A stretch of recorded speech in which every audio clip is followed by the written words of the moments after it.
Well, when it comes to punching, you gotta. The way that I teach is that you gotta find out all the different ways you could punch, and then try to get good at all of them.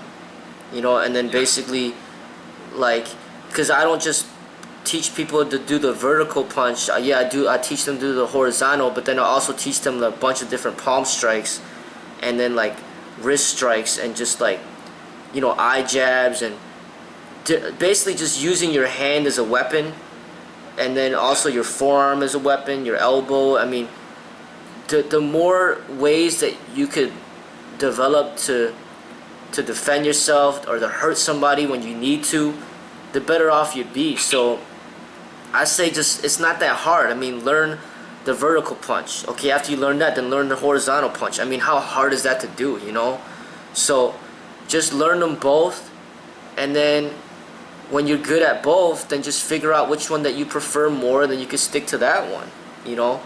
I mean, I do both, so I like both of them. There's advantages.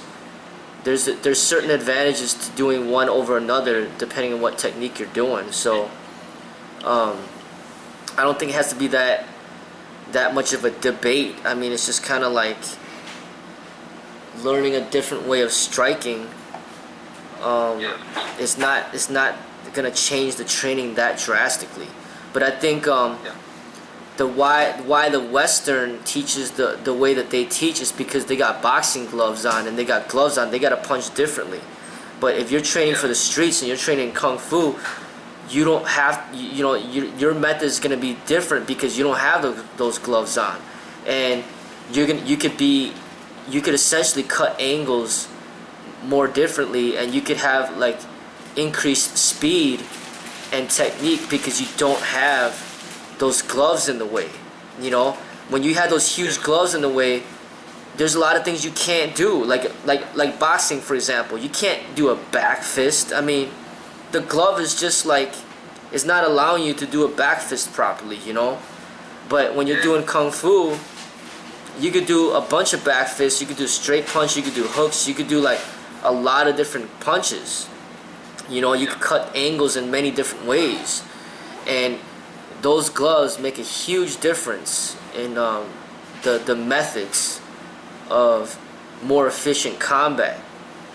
So of course, like, Americans will teach you to punch this way opposed to that because they're fighting, or their training is revolved around sport, and revolved around rules and equipment and protective equipment and things like that. And regulations. I mean, they're not gonna let people chop people's in the throat. You know what I'm saying? Like, they're not gonna let people do eye jabs, but that's a part of fighting. And in real combat, you're gonna learn the eye jab. You're gonna learn the chops to the throat. You're gonna learn the horizontal fist. The vertical fist, the panther fist, the tiger claw, whatever methods you could come up with in order to defend yourself against danger. That's what you're gonna learn, and you're not gonna be limited. But combat sport, you're completely limited.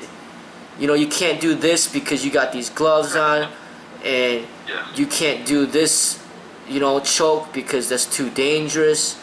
You can't gouge a person's eye because he'll go blind.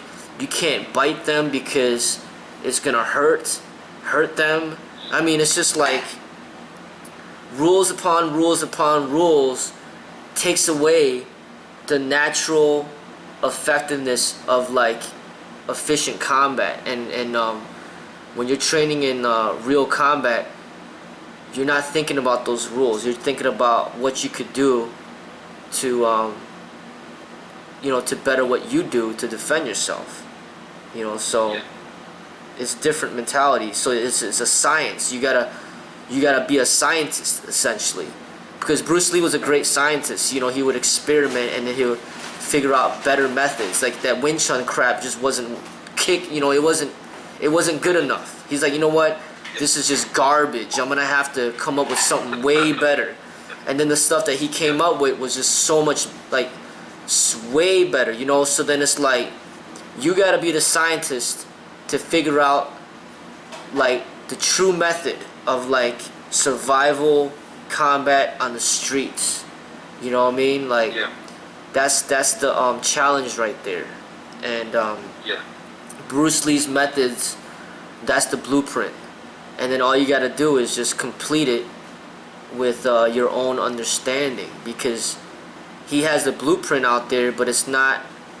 It's, you need to be very intelligent to figure it all out, and a lot of people don't have that intelligence, or it's going to take you time to develop that intelligence. You might have read his books at the age of 19, but you might not understand them until you're the age of 49, because that's how long it takes to understand like truth. You know, it takes patience, it takes time. Like Einstein, for example, you know, he was a very intelligent person. He didn't just come up with, you know, the theory of relativity or whatever, you know, he's known for in a couple of days. I mean, it took him like very, very long time to get to a high level of understanding. So same thing with the martial arts. You can't just like practice it for a few months and all of a sudden think that you're a master. It doesn't work that way, you know. So that's what it is. Yeah.